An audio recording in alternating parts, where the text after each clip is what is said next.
Let's talk about infrastructure debt. This is a type of debt that is extended, usually to governments and with high sums, and it's for the development of infrastructure itself. Think of power plants or highways, and usually these properties pay for the loan as they're being built. Let's take a look.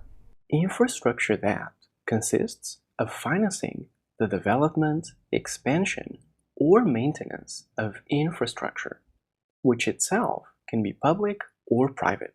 It's usually public, with governments being the borrowers, but it can be private.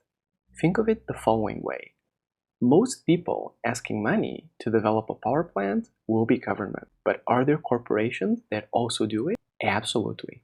These investments are usually capital intensive and for critical assets, and therefore the quality of that is usually higher because there is a very low risk that a borrower, such as a government, will default on a loan, and especially in such critical situations.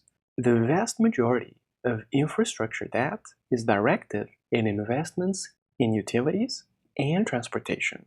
So utilities can include energy generation, both fossil fuels and renewables. Think of power plants, think of gas pipelines, and others. Transportation can include anything from airports to roads to bridges to ports or harbors to rail networks. Besides these two main uses, there are also other possible ones, naturally, such as water or wastewater plants or distribution networks, oil and gas pipelines, stadiums, museums, other entertainment venues, or hospitals or other critical infrastructure. It's important to note that infrastructure debt has both lower risks but also lower rewards than other types of debt. This is because, on one hand, infrastructure debt has a lower tendency for default due to the profile of the borrower, which in many cases are governments, and also the criticality of the projects. And not also this, but due to the seniority of most debt. So the risks are low, but the interest rates charged are low as well.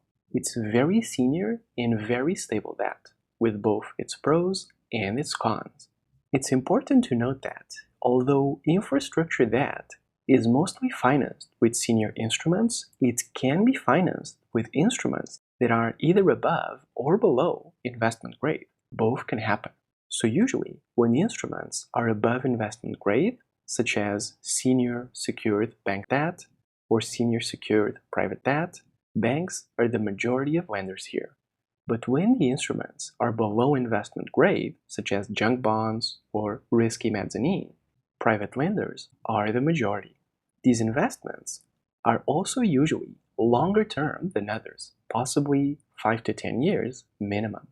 What are some examples of infrastructure debt? The first are power plants.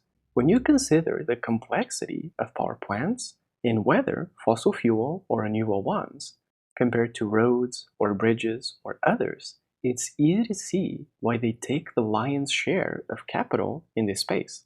Then, this strategy can be used as a volatility dampener for institutional allocators. Because it's low risk and low reward, if an allocator has a portfolio of debt strategies, they can use infrastructure debt as a diversifier or a dampener in order to hedge against riskier investments in other areas, such as mezzanine. And finally, infrastructure debt is mostly incurred by governments, which is why they are the majority of borrowers in this space, but not necessarily. There can be private subcontractors that are exploring projects, so it's mostly government, but not always government. What are our key takeaways? The first is that infrastructure debt is raised to either build, expand, or maintain the infrastructure of either a country or the private property of an organization. The majority is government, but there is also private-owned infrastructure. Then, it's a low-risk and low-reward strategy. This type of investment is usually lower risk due to both the seniority of most debt and the profile of the borrower themselves.